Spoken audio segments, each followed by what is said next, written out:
Welcome to Mindful Moment with DOS for this week. We'll look at the topic, the God who makes the impossible possible. And our scriptural reading is taken from Luke chapter 1, verse 36 to 37.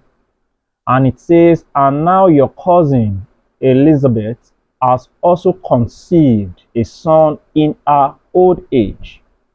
And this is the 6th month with her, who was called barren.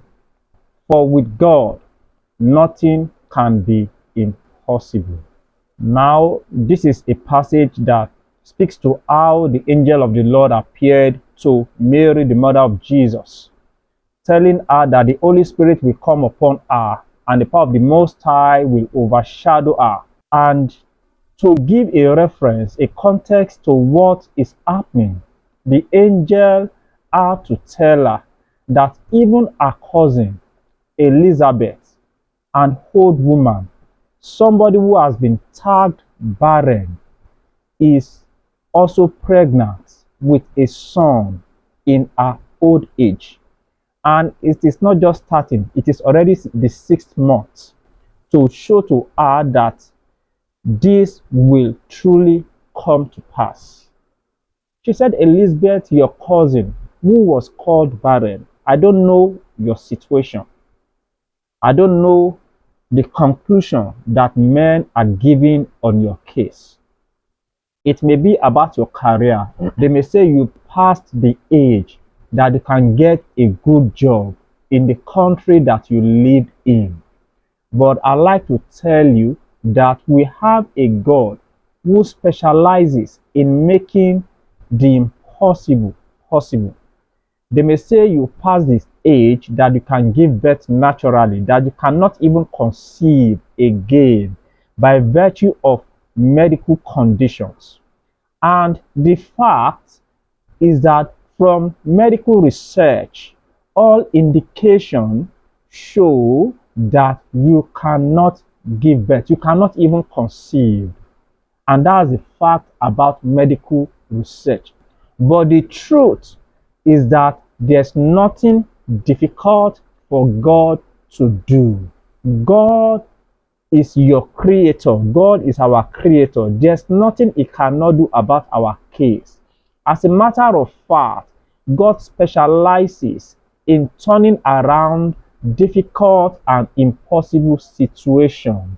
And in verse 37, that place was concluded by saying that, "For with God, nothing can be impossible."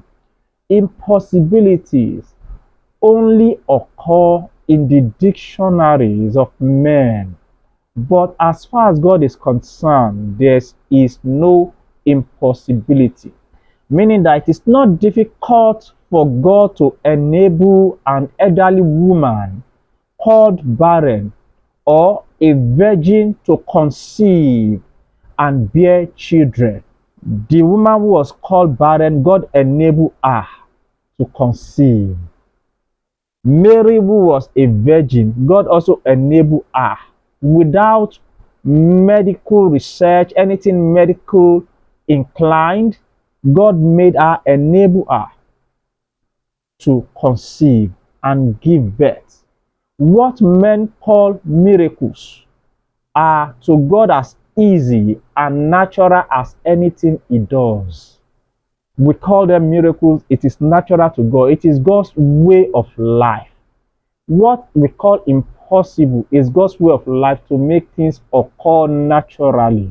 And that is why in Genesis 18:14, God said, "Is anything too hard for him?" He said, "At the appointed time, I will return to you, and according to the time of life, Sarah will have a son." Sarah is also a case study whereby, imagine a 90-year-old woman.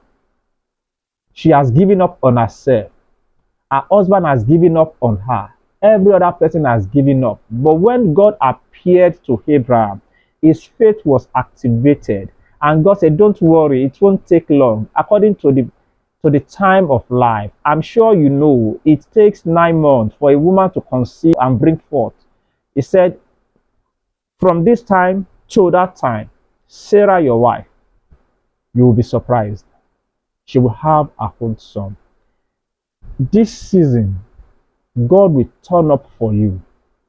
God will make your impossible situations possible.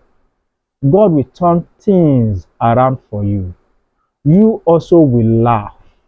What has been causing you to shed tears, whether publicly or privately, God will appear on the scene for you and you will laugh. Like Sarah declared when she brought forth Isaac, she said, "It will be called Isaac, for I laugh, and those who hear will laugh with me." God will do something, will turn around your situation. Your testimony shall be such that you will laugh. And those who hear will also laugh with you. You will rejoice. It is your season of laughter, your season of rejoicing, your season of celebration. God specializes in making the impossible possible. And lastly, in Jeremiah 32, verse 27, he said, "See, I am the Lord, the God of all flesh, of all those living. Is there anything too hard for me?" We trust God, we believe God, we know it, we declare it that there's nothing too hard for the Lord. That hard situation, God will step in today and will turn it around for our good. So we come again next time. Trust God that there's nothing too hard for Him.